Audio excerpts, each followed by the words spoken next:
Patutlah bila aku cakap pasal pasal jangan jogging, jangan berlari ni, ramai orang kecam. Rupa-rupanya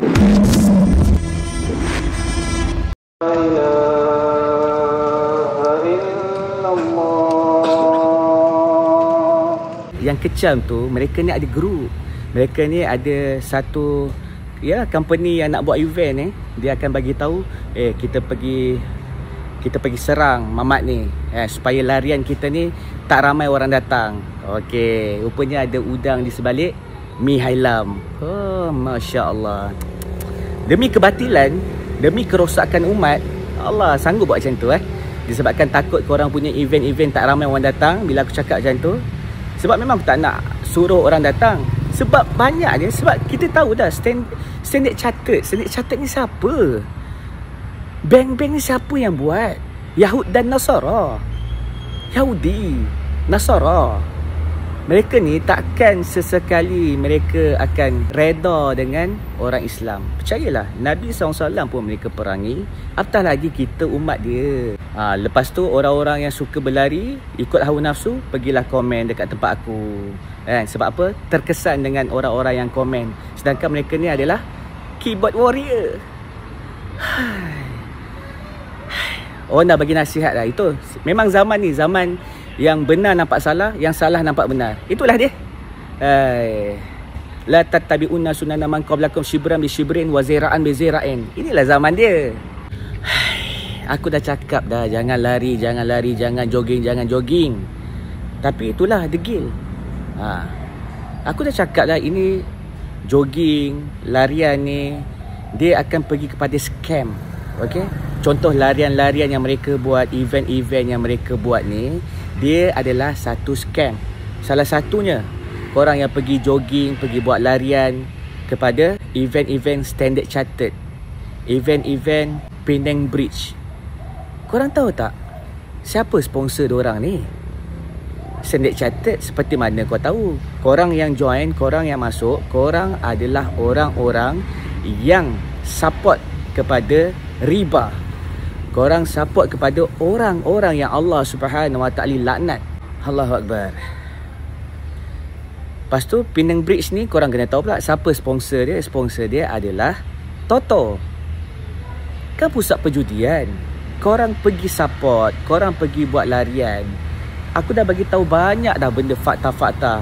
Kenapa jogging dan larian ni dia satu scam. Dia adalah satu yang dia akan buat kita ni, kesihatan kita makin menurun.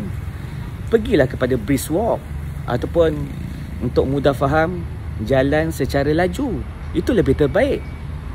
Korang tengoklah visual ataupun video-video ni, dah bagi dah keterangan macam mana Nabi SAW sentiasa berjalan laju bersama sahabat. Sahabat pun kagum dengan keadaan macam mana Nabi SAW berjalan. Ini sahabat-sahabat yang cakap, bukan aku yang cakap. Sebab tu aku nak ajak korang pergi kepada sunnah, pergi kepada apa yang Nabi SAW banyak buat. Korang dah tengok ke video viral yang pasal jangan berjogging tapi berjalan? Okey, kali ini saya nak tunjukkan ataupun nak bagi tahu berkenaan dengan cara jalan Nabi Muhammad SAW. Jadi Nabi berjalan sangat aktif dan laju sampaikan para sahabat kena gigih kejar baginda. Abu Hurairah radhiyallahu anhu meriwayatkan, aku tidak pernah melihat seorang pun yang lebih kacak daripada Rasulullah. Cahaya dan seri wajahnya seolah-olah matahari itu sendiri memancar di mukanya. Dan aku tidak pernah seorang yang terlalu lasak berjalan selain daripada Nabi Muhammad SAW. Seolah-olah bumi bergulung untuknya. Jika pada suatu masa baginda di sini, sebentar lagi baginda berada di sana. Walaupun ada ketika baginda berjalan secara biasa, namun kami yang mengikuti baginda terpaksa melangkah dengan susah payah. Yang ini terpaksa berjalan dengan lebih lasak untuk bersama dengannya. Nabi Muhammad SAW berjalan tak berlenggang. Baginda berjalan seolah-olah menuruni tempat tinggi. Sangat lasak dan energetik. Daripada riwayat Ibrahim Ibnu Muhammad, Ali radhiyallahu anhu menerangkan apabila Rasulullah berjalan, baginda akan jatuhkan langkahnya dengan mantap dan bertenaga.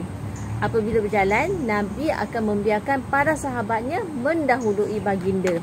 Seperti yang diriwayatkan oleh Hind bin Halah.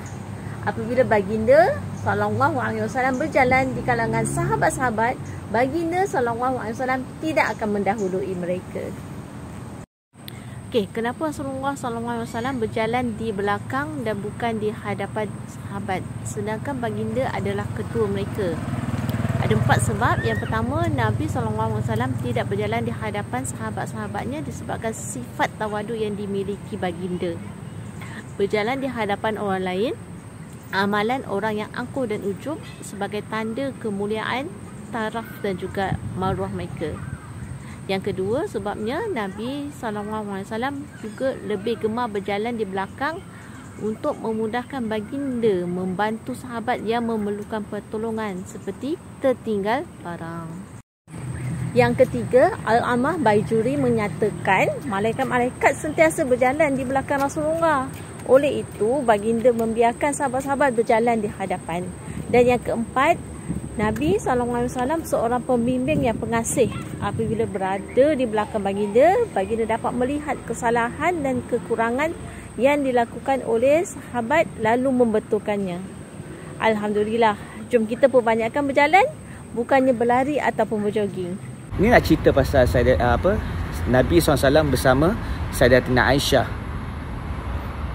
berlari. Berlari tu Nabi buat dalam 2-3 kali je. Dan ada juga orang cakap, waktu dulu Nabi SAW dan juga sahabat ni mereka berperang. Mereka berperang kan ada lari. Nabi SAW waktu berperang tu, itu adalah waktu darurat. Waktu tu Nabi SAW berperang untuk angkat agama Allah. Hari ni kita lari buat apa? Kita lari untuk hawa nafsu kita. Kita lari untuk apa? Untuk nak membanggakan diri kita, nak meletakkan diri kita ni, kita nak mengangkat diri kita ni sebagai Tuhan yang disembah. Mana boleh. Jadi sebab tu hati-hatilah nak masuk larian-larian ke, nak masuk event-event macam ni, kena tengok siapa sponsor dia. Kebanyakanlah sponsor-sponsor yang buat fun run, larian ni, kebanyakan ni lah dia akan bersangkut paut dengan company-company besar seperti bank. Bank ni riba. Kau orang Islam, janganlah support, kan? Lepas tu mesti ada pusat-pusat perjudian ataupun kilang-kilang arak. Allah, tak payahlah nak masuk pertandingan ni. Pertandingan ni dia nak mengangkat diri. Jahatnya Yahudi ni, dia nak suruh korang tu menjadikan diri korang ni sebagai Tuhan yang disembah. Allahu Akbar. Ini syirik. Syirik. Allah, tak payahlah nak masuk event-event, dapat medal, dapat sijil-sijil, mengangkat diri.